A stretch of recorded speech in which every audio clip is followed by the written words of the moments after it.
பிரதமர் நரேந்திர மோடி தான் தனக்கு எல்லாம் என அவருக்கு ஒத்து ஓதி கொண்டிருந்தவர்தான் எடப்பாடி பழனிசாமி என்று திண்டுக்கல் லியோனி கடுமையாக விமர்சித்துள்ளார்.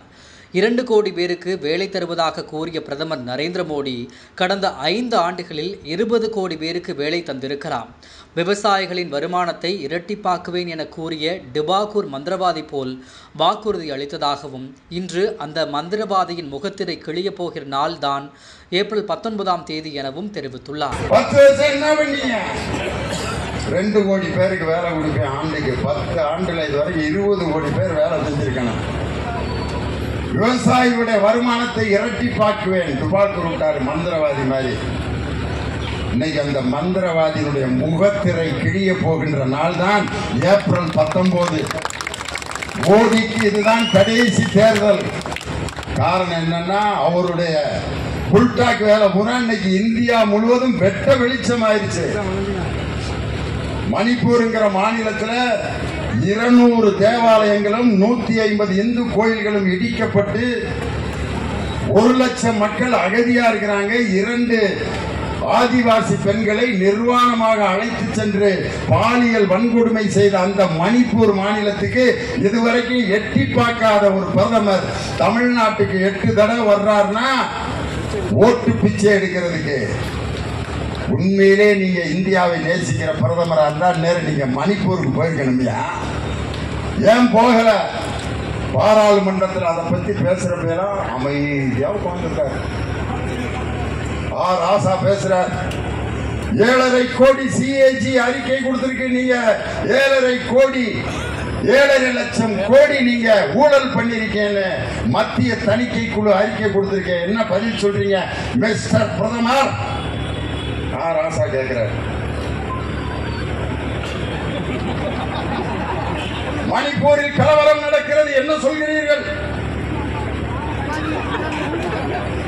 பதிலே இல்லை.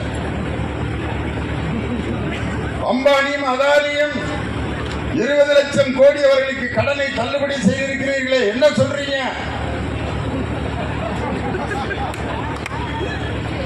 விவசாயிகள் போராட்டம் நடத்தி ஒவ்வொரு நாளும் 30 விவசாயிகள் தற்கொலை செய்து கொள்கிறார்கள், என்ன சொல்றீங்க? ஒரு பிரதமர் வாயை திறந்து பேச வேணாமா பார்லிமெண்ட்ல? இன்னைக்கு 4 ஆண்டுகள் இந்த நாட்டுக்கு ஒத்து ஒதுக்கிட்டு இருந்தது யாருன்னா எடப்பாடி பழனிசாமி தான். 4 வருஷம் மோடி தான் எனக்கு எல்லாம் அப்படின்ட்டு குடியுரிமை திருத்த சட்டம் பாராளுமன்றத்தில் அமல்படுத்தப்பட்ட போது அதை ஆதரித்து ஓட்டு போட்டது எடப்பாடி பழனிசாமி. விவசாயிகளுக்கான சட்டம் எதிரான சட்டம் இயற்றப்பட்ட போது அதை ஆதரித்தவர் எடப்பாடி பழனிசாமி. இப்ப சுயமரியாதையோடு நாங்கள் வெளியே வந்திருக்கிறோம். ஒரு நாதஸ்வர கச்சேரி நடந்து திருப்பி ஓதிட்டு இருக்காரு.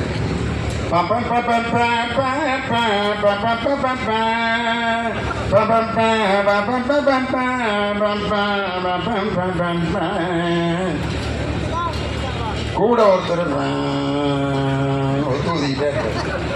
ஒரு பெரிய மாலையை ஒரு குரூப் தூக்கிட்டு வர்றேன். தூக்கிட்டு வந்து நாகேஸ்வர வித்வானுக்கு போறதுக்கு போற ஒத்து உதரவனுக்கு போட்டு விட்டேன்.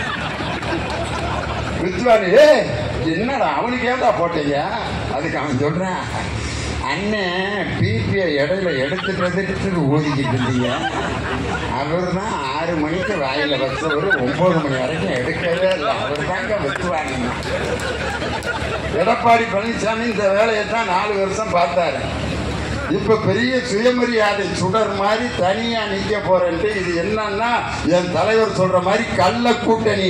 பாரதிய ஜனதாவை வெற்றி பெற வைப்பதற்காக ரகசிய கூட்டணி நடத்துறாரு. அதனாலதான் இதுவரைக்கும் நரேந்திர மோடியை ஒரு வார்த்தை கூட எடுத்து பேசல.